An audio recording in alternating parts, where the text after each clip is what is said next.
मध्य प्रदेश के विधानसभा और लोकसभा चुनाव में कांग्रेस बुरी तरह से पिट चुकी थी। इसके बाद लोगों में चर्चा का विषय बना कि भाई अब मध्य प्रदेश से तो कांग्रेस का पत्ता साफ हो गया है, कांग्रेस अब मध्य प्रदेश से पूरी तरह से मिट चुकी है। लेकिन कांग्रेस ने अंदर ही अंदर तैयारी शुरू कर दी है।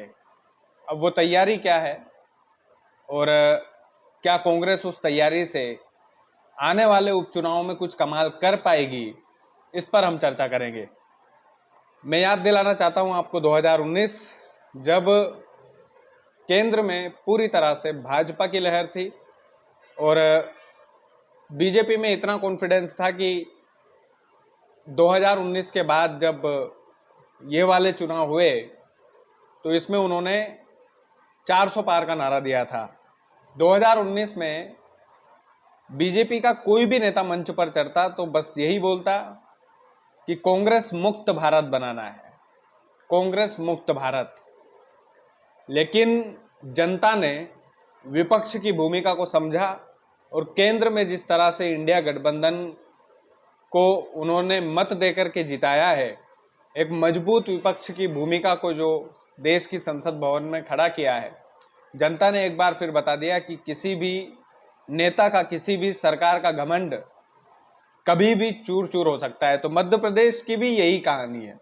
मध्य प्रदेश में आज भले ही भाजपा का प्रचंड बहुमत है, लोकसभा में भी और विधानसभा में भी, लेकिन आने वाले समय में भी यही गणित रहेगा, इस बात की कोई गारंटी नहीं है। कभी भी जनता जनार्दन किसी को भी धूल चटवा सकती है। मध्य प्रदेश की जनता भी एक ना एक दिन विपक्ष की भूमिका को जरूर समझेगी कि किस तरह से एक तरफा जो सरकारें होती है वो घातक होती है। एक तरफा सरकार जहां पर विपक्ष है ही नहीं, तो ये मध्य प्रदेश की जनता कभी ना कभी समझेगी। लेकिन उपचुनाव की हम बात करते हैं। उपचुनाव में कांग्रेस ने ये जो 3 सीटें हैं ना, इन पर पहले ही प्रचार शुरू कर दिया है। चुनाव आयोग कब एक्शन लेगा, कब नहीं, चुनाव आयोग कब तारीख डिक्लेयर करेगा, इससे पहले ही मध्य प्रदेश की ये जो 3 सीटें, बुधनी में स्पेशल उन्होंने रणनीति बनाई है। बुधनी में हम सभी जानते हैं कि शिवराज सिंह चौहान, जो भी वर्तमान में कृषि मंत्री है, उन्होंने इस्तीफा दिया।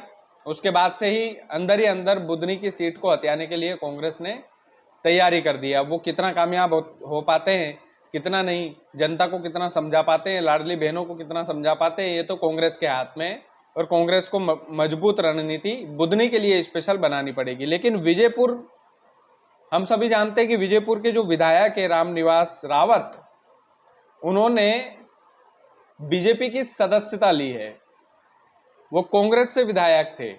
लोकसभा चुनाव से पहले विजयपुर जो सीट है विधानसभा की, वो बड़ी इंटरेस्टिंग है क्योंकि वहां की जनता ने कांग्रेस को चुना था।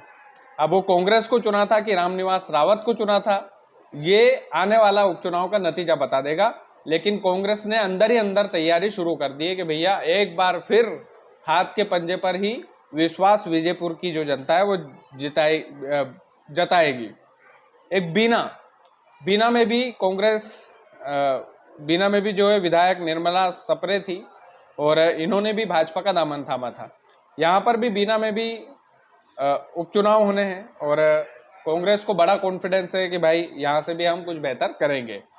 अब सबसे जो बड़ी चीज है, सबसे जो बड़ा मुद्दा है, लोकसभा चुनाव और विधानसभा चुनाव की हार के बाद क्या उपचुनाव में कांग्रेस कमाल कर पाएगी। उपचुनाव में 3 सीटों पर कांग्रेस का दावा है कि हम जो है ये 3 सीटें जो है हमारी झोली में लाने का पूरा प्रयास करेंगे। लेकिन प्रयास कितना सफल हो पाता है, कितना नहीं, वो जनता के हाथ में, जनता जनार्दन के हाथ में।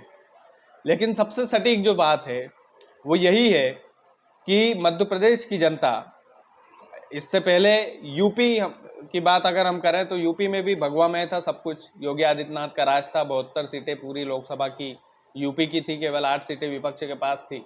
लेकिन यूपी की जनता भी समझी, मध्य प्रदेश की जनता भी विपक्ष की भूमिका को समझेगी। एक विपक्ष अगर जिंदा रहता है तो जाहिर सी बात है सरकार को सुनना पड़ता है, सरकार को समझना पड़ता है कि भैया अब तो भूत उतार दिया, अब तो करना ही पड़ेगा। लेकिन मध्य प्रदेश की जनता है, उपचुनाव में क्या करेगी क्या नहीं है उनके हाथ में। बाकी आप वीडियो को ज़्यादा से ज़्यादा शेयर कीजिएगा। चैनल यदि आपने सब्सक्राइब नहीं किया तो प्लीज़ कर लीजिएगा। बहुत बहुत धन्यवाद।